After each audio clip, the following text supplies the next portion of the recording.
Welcome to the 2026 Coastin with Quayz series, where I travel around to a bunch of amusement parks in the eastern United States.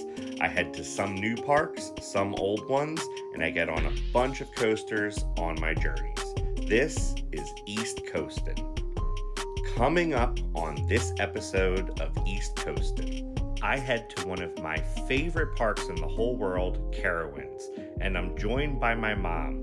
While I'm there, I try to get on my favorite roller coasters in the park, but I also get a ride on some other coasters as well. All the while, I look for my favorite merch, and I did get on Fury 325. So stay tuned for this episode of East Coastin, episode number 2, Carowinds. Hello and welcome to Coastin with Quayz. This is Quayz here, and today I'm joined by my mom. I think the last time that you were in a Coastin with Quayz video was here at Carowinds. It was. So it's been a couple years since she's been here with me, but I'm excited. It's really hot, but today I'm going to focus on my favorite 4 coasters, Fury, Copperhead Strike, Thunder Striker, and Afterburn, and just try to get as many rides on those as possible.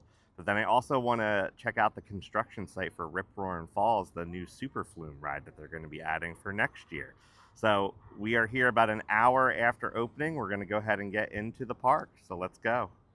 I have always loved this Carowinds front plaza ever since they renovated it and completely rebuilt it when they put Fury in. I'm so excited to get on this ride today.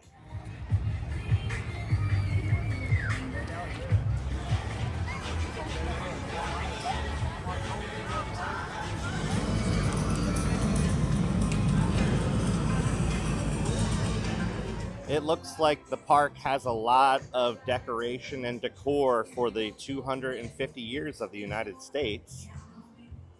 We are going to go past Thunder Striker here and go back towards Copperhead Strike, because that ride does get some longer waits. So I'm thinking if I go to Copperhead Strike first, it might be good to get on that. A lot of times I go on Thunder Striker first, but I'm going to skip that for now and do that later. Are you scared?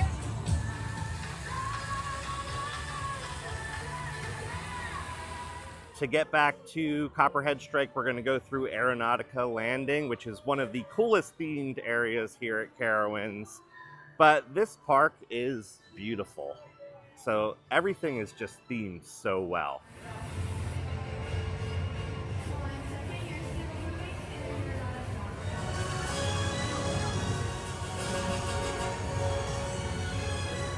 All right, we've made it back to Copperhead Strike. Mom, are you going to ride with me? Of course not. Yeah, my mom does not ride coasters, but we'll see. She does like the Wind Seeker and like the swing rides. So maybe at some point we'll get on some flat rides today. But for now, we're going to start first coaster, Copperhead Strike. It says it's a 15-minute wait or less than 15 minutes. So hopefully I can get right on. Tried to get on Copperhead Strike, but the second that I walked up to it, it went down. So we're going to go to Afterburn, the B&M invert right next door. Walking around Afterburn is always really cool because you can walk all around the track and the ride kind of interacts with the pathways. Made my way to the lift hill. A little tip for you if you've never been to Carowinds, the entrance to Afterburn is kind of to the left of the lift hill. People sometimes get confused about where that is, so I'm going to go up through here to get on the ride. Mom is in the shade. She's a trooper.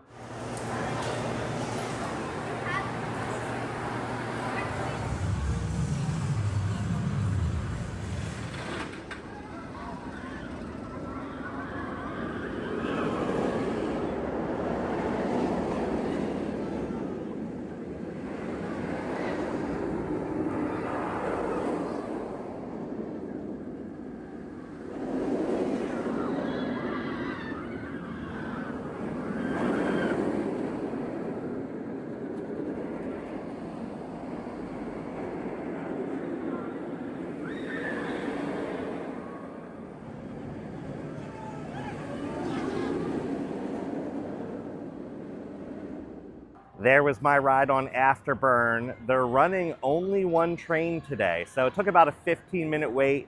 They are assigning people to rows. I got row 5 right in the middle, but I'll tell you what, even right in the middle, super intense. The bottom of the drop, the vertical loop, the Immelman, the Batwing, every element of this ride is really, really intense, and that's what I love about it.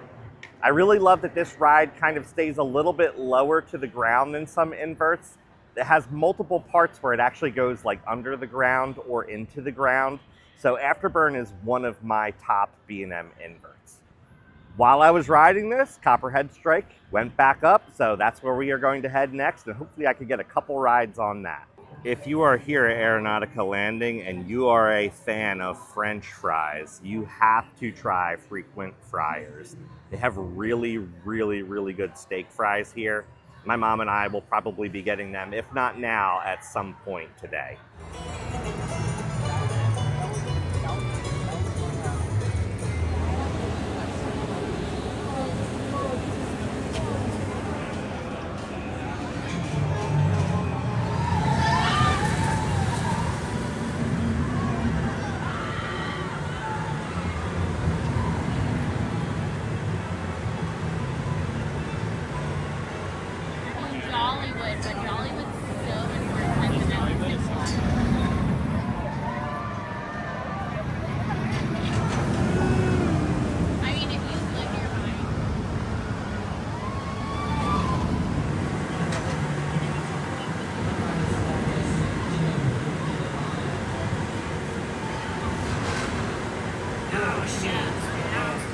Well, I did get a ride on Copperhead Strike, but it took me, what do you think, Mom, 45 minutes? Yeah, probably about that. It went down to one train and I had to just kind of like suck it up and wait. Now, I do have a single-use fast lane with my Prestige Pass, so if I do want to ride it again later, I might use that on Copperhead Strike because that tends to have the longer lines. But now we are making our way through the State Fair, and behind us we have the Rock and Roller, which that used to be my mom's like favorite ride. Yeah, I used to love that. We used to squish her. We'd have her sit on the outside, but today I'd probably sit on the outside myself.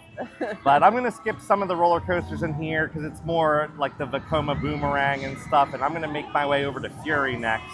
Hopefully I could get a couple rides on that. So let's go over to Fury, and then maybe the Hurler, the wooden roller coaster too.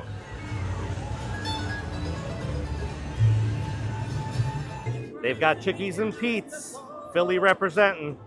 Made it to Fury 325. It's going up the lift hill right now. I don't know if this is my number 2 or my number 3 roller coaster. It's either this or Pantherian, and those two are only topped by Steel Vengeance. Sign says a 10-minute wait, so let's get in line and let's get some rides on this bad Larry.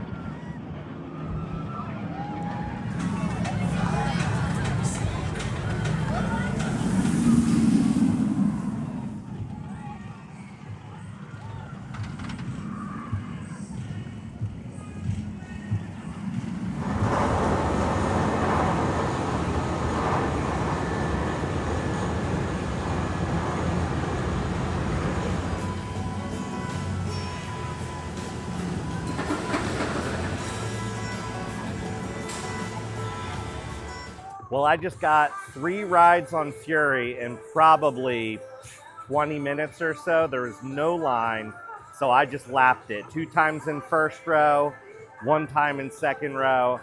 And I think after riding this a few more times, Fury is better than Pantherian. And it kills me to say that, but each individual element on Fury is just more memorable than Pantherian.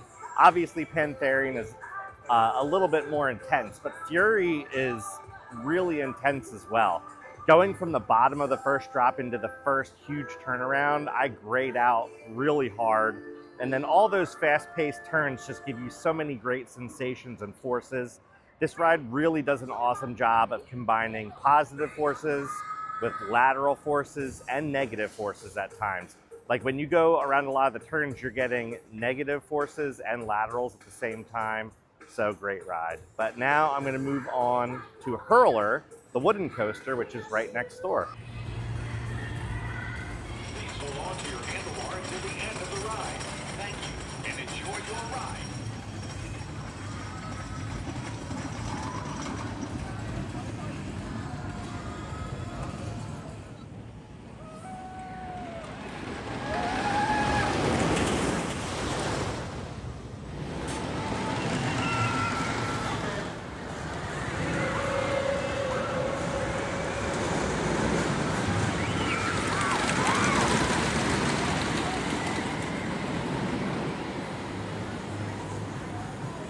Just got one ride on the Hurler, and I have to say, it's amazing to compare this to Twisted Timbers at King's Dominion because these two rides are night and day.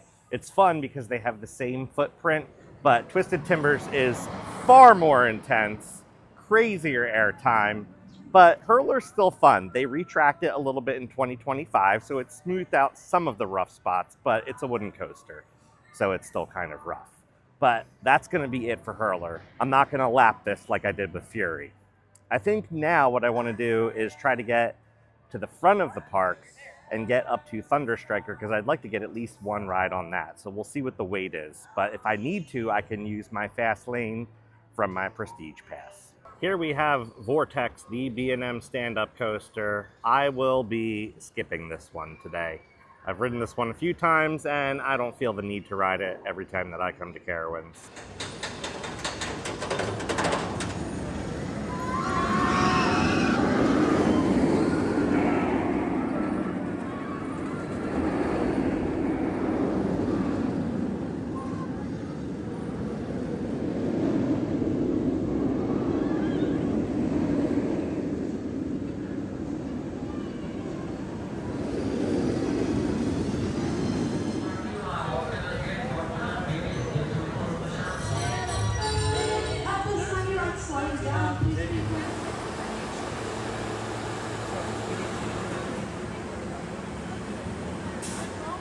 So right behind me is a Fury shirt in the art style that I've been loving at a ton of Six Flags parks. I got a Pantherian shirt and a Talon shirt, and now I will be buying the hoodie version of this Fury shirt.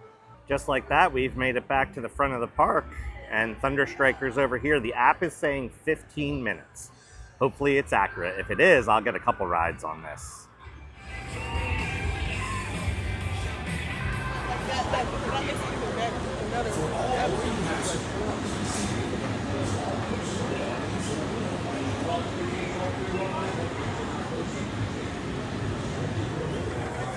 Please remain seated until the ride comes to a complete stop. At that time, you may say goodbye and enjoy the rest of your day at Carowinds.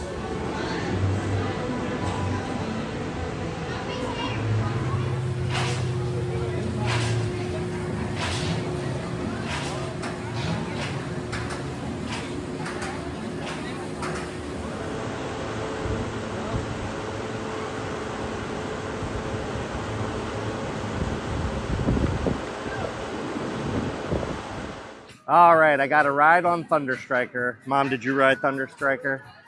No. No, she didn't. The line was only about 10 minutes, but I only got one ride because I am getting very, very hot. So I think I need to cool off a little bit. But that's a very, very fun B&M hyper coaster. I don't know that it's my favorite. I have a couple more that I like more. I like Behemoth a little bit more. But overall, a really good ride. And I think we are going to end the day here because I got on the big four that I wanted to get on today, and I got on Hurler. So overall, pretty good day here at Carowinds. The only rough spot was Copperhead Strike. It had some issues. But other than that, I mean, I got laps on Fury, which is always awesome. So that's going to be the end of this episode. Stay tuned for more episodes in this series, East Coastin', because I have a lot coming. So if you haven't already, make sure you like the video, comment, and subscribe. And until next time, keep on coasting.